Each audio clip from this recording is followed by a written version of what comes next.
Welcome in, everybody, to It's Official. It's official on Tuesdays, and it's Tuesday of Kentucky Derby Week, Jeff. We've got 5 hot topics to talk about. The 148th Run for the Roses, plenty to get to.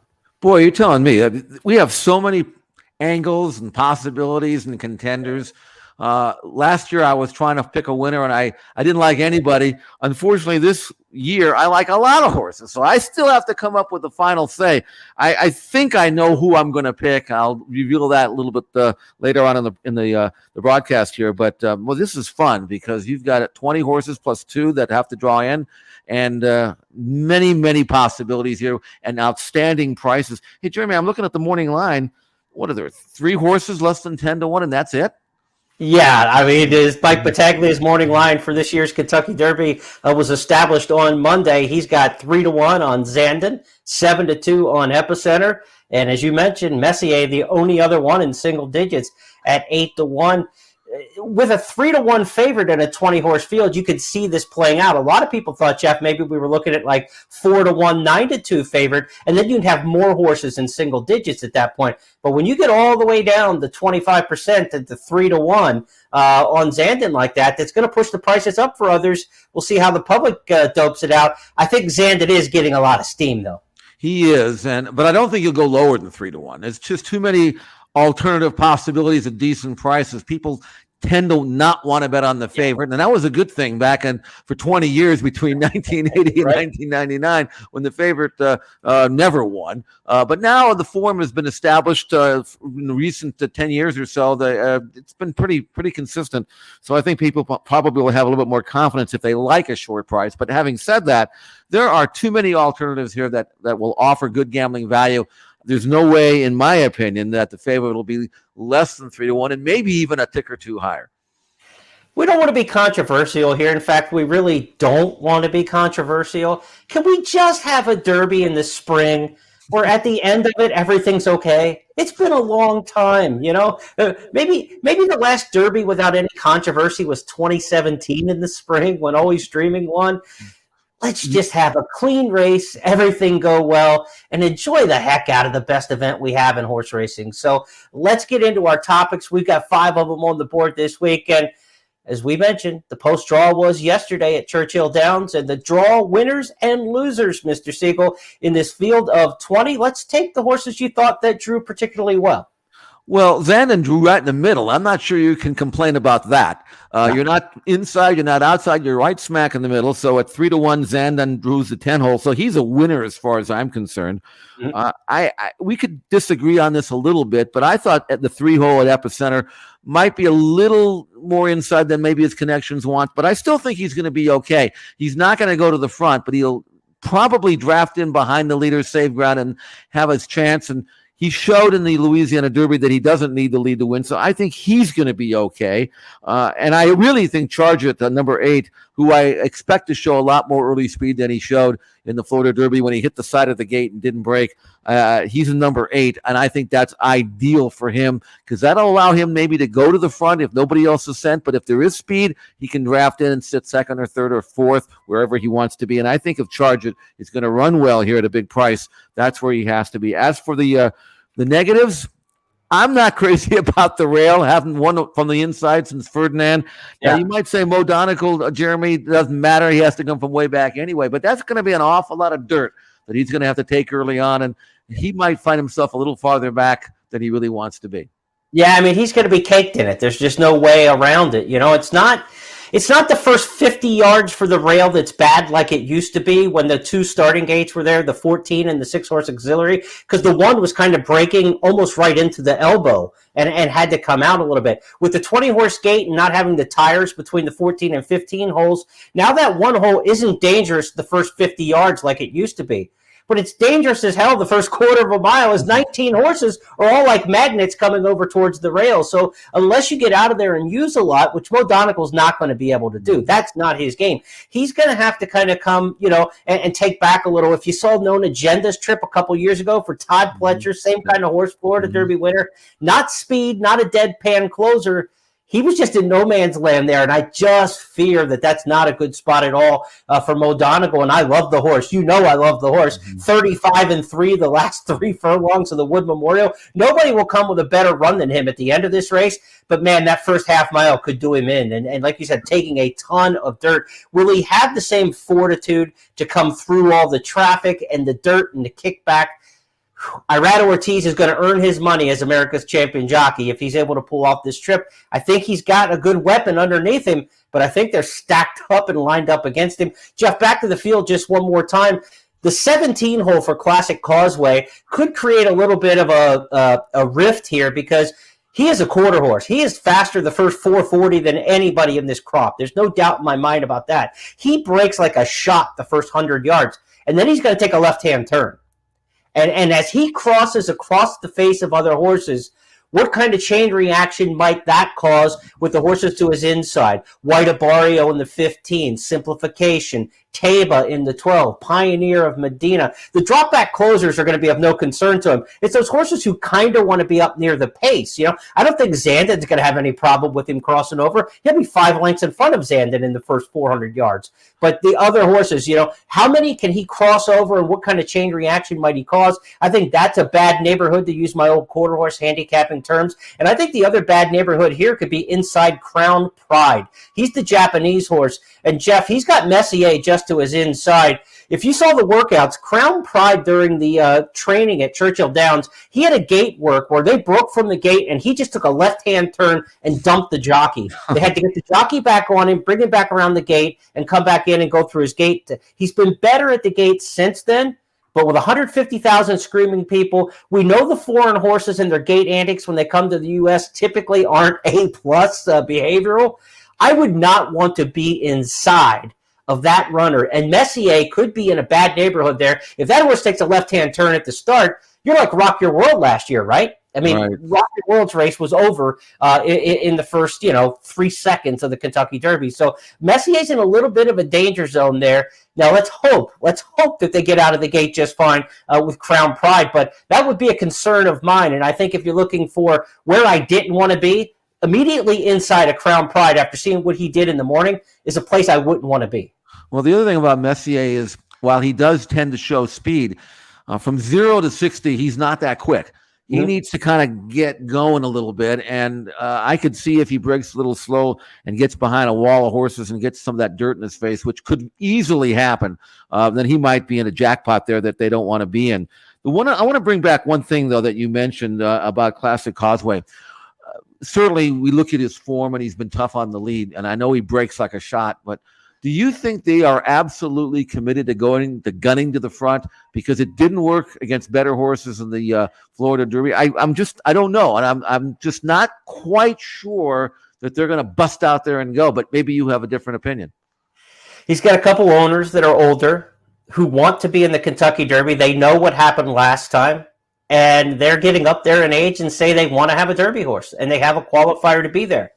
I think they'd love to hear his name called for the first 6 furlongs. Leading in the Derby used to be a thing. You used to hear Wayne Lucas talk about that with some of his speed horses that were in there. Hey, the owners like to hear their name called for the first 6 furlongs that they were leading the Kentucky Derby. So I think he's going to the front. Okay. It's very curious to see what they do with Summers tomorrow in the 4-hole. The horse who led the UAE Derby, kind of a stretch-out type where the distance was a question in Dubai last time. They're saying they're intent on going to the front. The 4 and the 17 are both going. They meet somewhere going into the clubhouse turn. And I think the rest are kind of like, well, what are those two doing up there? I don't think either, but nobody thinks those two 40, 50 to 1 shots are going to be around at the end. But I think they're going to get the first call into that clubhouse turn, that iconic picture with the twin spires and everything in the background or whatever like that. They're going to be 2 no-hopers in the lead in that iconic picture this year. Well, last I checked, they don't pay off lap money. But I will say this.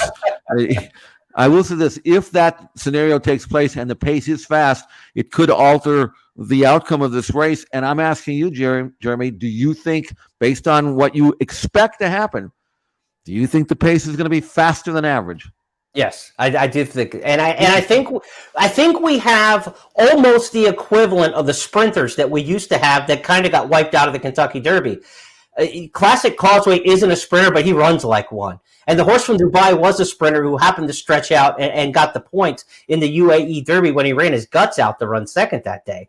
I think we have a couple horses who we are going to say someday were 7 furlong horses, and they're in this year's Derby. And we haven't had a lot of those in recent years. So I think this is going to be a faster than usual Derby, too. And look, everybody saw 3 straight wire-to-wire winners under the wire win this race. They're not stupid. They're not going to try to sit 6-8 lengths back. Everybody's going to try to sit third. And when everybody tries to sit third and you got 2 sprinters out in front of you, what's going to happen? Epicenter in the 3 down to the inside. He was a little geeked up in some of his workouts.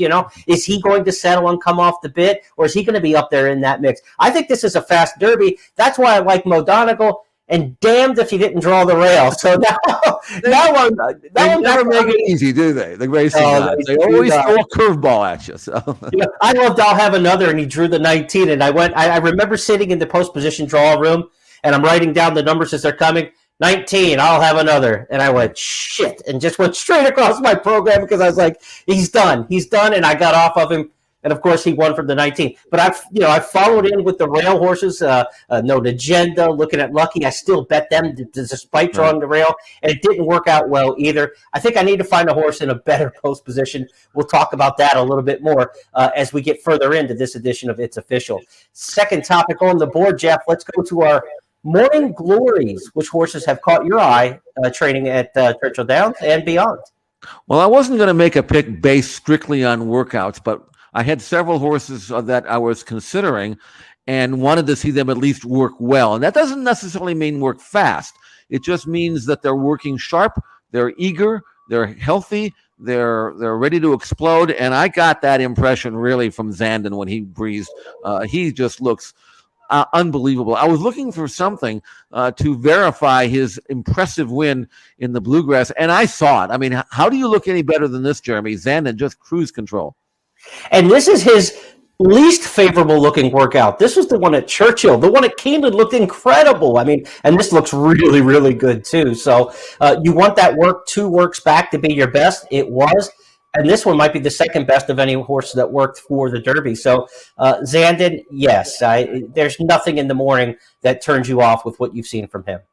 There's another horse that has been working really well that I originally didn't consider, and I still might not, but I want to give him his props for looking as sharp in the morning as he has, and that is Cyberknife. This is a very, very good, sharp, improving, great-looking colt, and while I'm not keen on those coming in from Arkansas, this colt really caught my eye. He was awesome, and he went fast at Churchill, 11 and change, and he looked good beating a stablemate that is pretty good himself.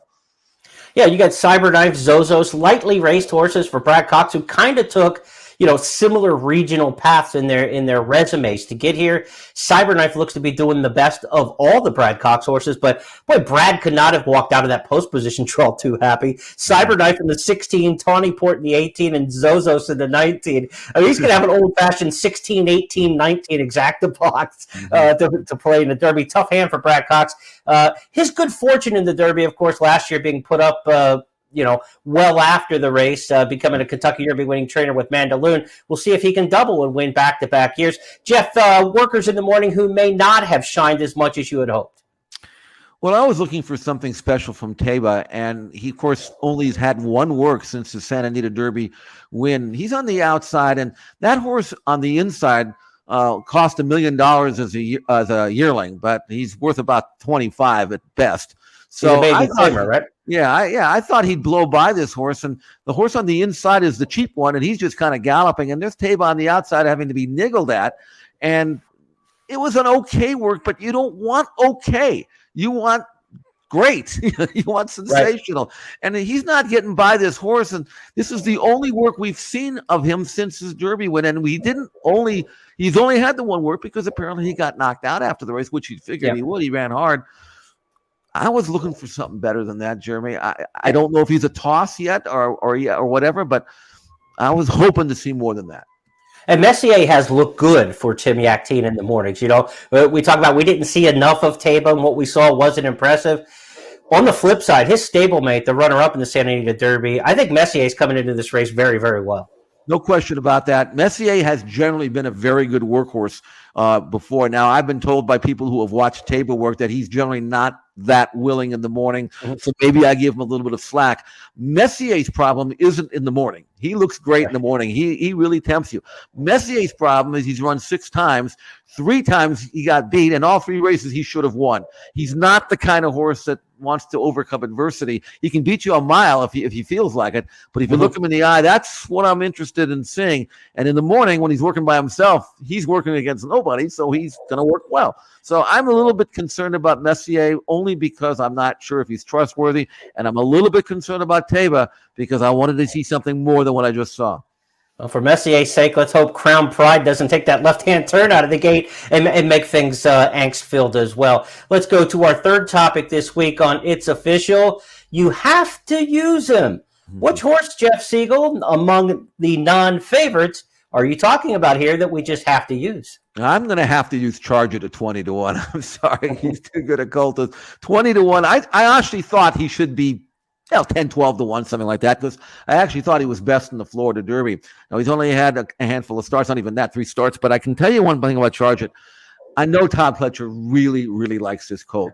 He won a maiden by a pole at Gulfstream Park, ran a mile and 35 in small change, just breezing. Stretched him out off that race in the Florida Derby and expected him to be on or near the lead. Hit the side of the gate. Got off slowly, got dirt in his face, was green as grass. He lost his action down the back stretch. He lost his position, moved up into the turn, had dead aim, went to lugging in, lugging out, switched his leads twice. He still got beat barely over a length.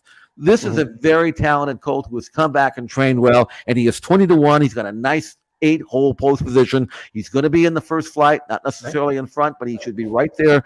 And if he can get clear without any dirt in his face and get into rhythm, man, I'm telling you, Charge It is a lot better than 20-1. Maybe he'll make us all forget about Apollo one more time, making his debut here as a 3-year-old. Let's look back at the Florida Derby, the big race Jeff was talking about that sets up Charge It. Charge It getting ready to launch his bid. He's 3 lengths off the lead, but gaining ground with a 1/4 mile left to go. Now at the top of the stretch, Simplification bracing for an oncoming White Barrio. Papa Cap is very game between horses, and Charge It swings into action on the far outside. There's an 1/8 of a mile to go. White Barrio takes over from Simplification. Charge It with a late say down the center. 16th to run. White Barrio almost home. Charge It shifts ground. White Barrio still there, and White Barrio wins the Florida Derby for Safi Joseph Jr. from Charge It in second and Simplification third. Papa Cap ran 4th. Let's see if Luis Saez doesn't use the left-hand stick coming down the lane this time. I think he went right-handed one too many times, and that last little move at the end, you know, horses are getting tired and things like that. The first time going a mile and an 1/8, first time it gets top-level competition for him. Little left-handed action, that Mike Smith pop with the left hand down the lane by Saez. He's a smart rider. I think he's going to learn from that last ride. And I think Charge It, like you said, is one that you don't want to leave off your tickets. What are you looking at, Jeff? Fair odds on him, 12-1? Well, he's 20 on the line. He might go a little less than that. I know there are a lot of sharp handicappers that I've talked to that maybe not expecting him to win, but they're playing supers and tries and things like that. And he's one of these horses you have to use him. The reason why I think you have to use him is, unlike some of the others who we kind of think we know what they're capable of doing, I don't think we know what Charge It can do. Yeah. I think there's a lot more than he can give, and he might grow up in one race. And if he learns how to be a racehorse from one race to the next, he's got a chance. Now, he also could finish 17th just as easily, I realize. But at 20-1 on the morning line, and maybe as low as 13, 14, 15-1, you have to use him. You have to use them, and if you want to find some other horses that you might want to use in your exactas, tries, supers, and even on the win end, be sure to download a free copy of the Express Bet and First Bet Kentucky Derby Wager Guide. It's available on the First Bet app. You go down into the More button on the app, and you can download it right there on your phone. Or if you're on the desktop version at expressbet.com or at First, go to first.com, 1st.com/guide. First.com/guide, and you can download the free wager guide. 16 racing analysts, Jeff and myself included, across the first family of racetracks and XBTV, all the analysis in there, workout reviews, a lot of stats and trends in there. We'll have an updated version of the guide that will be released on Thursday that will include all the artificial intelligence picks from the First Bet app, Eddie Olczyk's picks, and Brent Musburger from VSiN, the legendary sportscaster, will check in with his Kentucky Derby picks as well in our updated guide released Thursday. But the original guide is out. It's there, and I can tell you right now, there's a big old asterisk next to my picks in there because they were done before the draw, and I'm back to work after Mo Donegal lured the fence. Jeff, let's get back to work on topic number 4 this week on It's Official. We had the ones you had to use. Now, who are you tossing out? Your horse, Mo Donegal, and it's nothing against the horse. It's mostly about the trip and the draw. Not to say that he couldn't come flying home, because I think he's progressing, but he did get a dream run in the Wood Memorial. He got through every step of the way, didn't have to take dirt angled out, and was up in time. And I'm fairly convinced that he is going to step forward. That's not his best race. And given an outside draw with a more guaranteed faster pace than I think might happen, I would definitely consider Mo Donegal as very dangerous. But I saw a few others in here, but they're not going to be, short prices. I mean, I don't like Smile Happy. I don't like Tiz the Bomb. They both work together on dirt. And Smile Happy, I don't think has made a lot of progress. I like Tiz the Bomb as a racehorse. I'm just not sure he's a dirt horse. Yeah, he did win on the dirt, but he didn't win it from off the pace. And I remember him struggling in Florida on the dirt earlier this year, and he hated the dirt in his face. So I don't think either one of these McPeak horses are going to fire at all. So I'm going to try to take a stand against them. But they're both going to be big prices. It's not going to be a big deal. I'm not sure about the Florida horses other than Charge It. In other words, I like Simplification and I like Whataburger. I just don't see them winning, Jeremy. I think they could, get a piece of it or something. But if you're looking for a winner, one of those, I think that would be surprising to me. Yeah, I think your tosses are all same horses I would be in with. I'm warming up a little bit more to Whataburger than I had been throughout the course of the year. Remember, he missed a work before winning the Holy Bull. He missed a work before winning the Florida Derby. Things have finally gone to par for him since then. So he's coming up to the race the right way. And I do my Countdown to the Crown, where I do the annual historical comparables, where I look at horses' resumes and how they've come along and try to compare them to past horses in the Derby and see, this worked in the past, what might work. The historical comparable that is dead on for Whataburger is the only one I came up with in this 20-horse field that matched the Derby winner. He looks exactly like I'll Have Another. And we got a really good price on I'll Have Another, an inflated price, because he drew the 19 and people just went for other horses. But Whataburger kind of is warming up to me. And so, I think with the way the draw shook out and things like that, he might be in there. But I'm with you on the other Florida horses. I'm not wild about their performances throughout the course of the spring. So those would be horses that I would definitely be looking at as potential tosses. Let's go to our 5th topic on It's Official as we hit the big board's final. Jeff, you're going to have to answer this one on your own, my friend. And the winner is... Well, if I had to pick one horse that I am absolutely sure is going to run his best race, and that doesn't necessarily mean he's going to win, because as a closer, he's going to win luck. And the title on the screen said, "And the winner is," not the horse I am sure is going to run well, but may not win it. I know, but that's why I'm picking Zandon, okay? Because I am more confident in him showing up and winning the race than some of the others. I can't see Zandon running a bad race. His Bluegrass win, you were there, you saw it, was unbelievably impressive. And his works since then have been even more so. He looks like a horse that is so full of energy and full of improvement and ready to explode at 1.25 miles, which there is no doubt he'll like. I am confident that Zandon will run as good as he's capable of running. And if that's good enough to win, then he wins. These gallop outs are like, around the turn to the back stretch to the track kitchen, before they can pull them up. I mean, just really, he has rider too. By the way, I think he can ride a little bit too.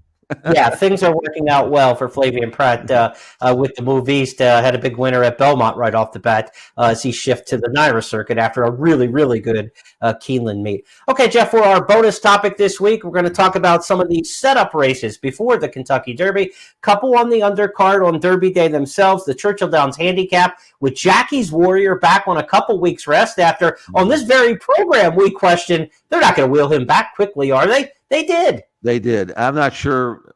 I guess he must have come out of the race screaming and kicking because it's a long year. I'm not sure this is necessary, but I think the trainer knows more about his horse than I do. So Jackie's Warrior will be interesting. And we got a comebacking 3-year-old we haven't seen for a while. It's going to spice up the Pat Day, don't we?